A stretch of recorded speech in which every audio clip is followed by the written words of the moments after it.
आकाशवाणी है। अब आप देवेंद्र त्रिपाठी से समाचार सुनिए। प्रधानमंत्री नरेंद्र मोदी आज महात्मा गांधी की जयंती पर स्वच्छ भारत अभियान की शुरुआत करेंगे। इस महत्वाकांक्षी अभियान में सड़कों, बाजारों और रिहायशी स्थानों में झाड़ू लगाना और कूड़ा करकट, मलबा तथा अनधिकृत अतिक्रमण हटाना शामिल है। इस अभियान का उद्देश्य 2019 में महात्मा गांधी की 150वीं जयंती तक देश को स्वच्छ बनाना है। अभियान की शुरुआत से पहले श्री मोदी राजघाट पर राष्ट्रपिता को श्रद्धा सुमन अर्पित करेंगे। राष्ट्रपति प्रणब मुखर्जी ने भी लोगों से स्वच्छता को राष्ट्रीय जुनून बनाने और हर स्थान पर साफ सफाई सुनिश्चित करने का आग्रह किया है, ताकि स्वच्छ भारत अभियान को सफल बनाया जा सके। देश भर में केंद्रीय सरकार के लगभग 31 लाख कर्मचारी दिल्ली और देश के अन्य भागों में आज स्वच्छता बनाए रखने की शपथ लेंगे। विभिन्न राज्यों में भी आज से इस अभियान की शुरुआत की जा रही है। दिल्ली और देश के अन्य भागों में स्वच्छता अभियान की अनौपचारिक शुरुआत पहले ही की जा चुकी है। केंद्रीय मानव संसाधन विकास मंत्री स्मृति ईरानी ने देश भर के स्कूलों में साफ सफाई को बढ़ावा देने के लिए कल नई दिल्ली में स्वच्छ भारत स्वच्छ विद्यालय पुस्तिका जारी की। श्रीमती ईरानी ने कहा कि पुस्तिका में बताया गया है कि विद्यालय में साफ सफाई की व्यवस्था, शुद्ध पेयजल, स्वच्छ शौचालय और कक्षाएं तथा परिसर भी साफ सुथरे होने चाहिए।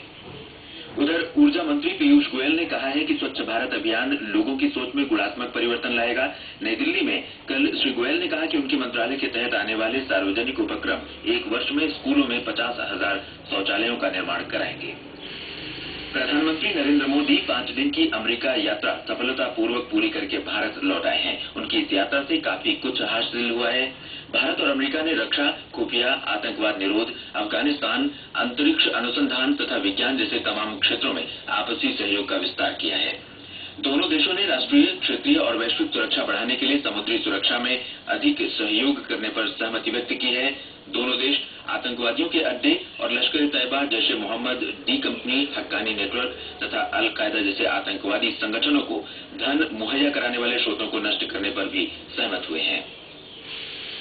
निर्वाचन आयोग ने नए दिशा निर्देश जारी किए हैं, जिनके तहत राजनीतिक दलों के लिए अपनी रकम बैंकों में जमा कराना और उम्मीदवारों को निर्धारित सीमा से अधिक रकम दिए जाने पर रोक अनिवार्य हो जाएगी।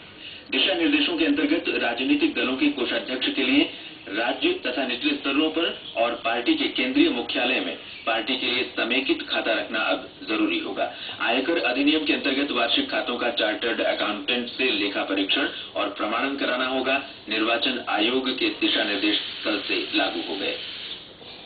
गुजरात में समुद्री तट पर 100 मेगावाट सागरीय पवन बिजली परियोजना स्थापित करने के समझौता पत्र पर कल नई दिल्ली में हस्ताक्षर किए गए। इस अवसर पर नवीन और नवीकरणीय ऊर्जा मंत्री पीयूष गोयल ने कहा कि इससे देश में नवीकरणीय ऊर्जा संसाधनों के विकास में मदद मिलेगी। प्रधानमंत्री नरेंद्र मोदी कल रेडियो के माध्यम से लोगों से जुड़ेंगे और विभिन्न मुद्दों पर उन्हें अपने विचारों से अवगत कराएंगे। मन की बात रेडियो कार्यक्रम से प्रधानमंत्री का लोगों से जुड़ने का ये नया तरीका है। रेडियो के माध्यम से लोगों तक पहुंचने की इस पहल के बारे में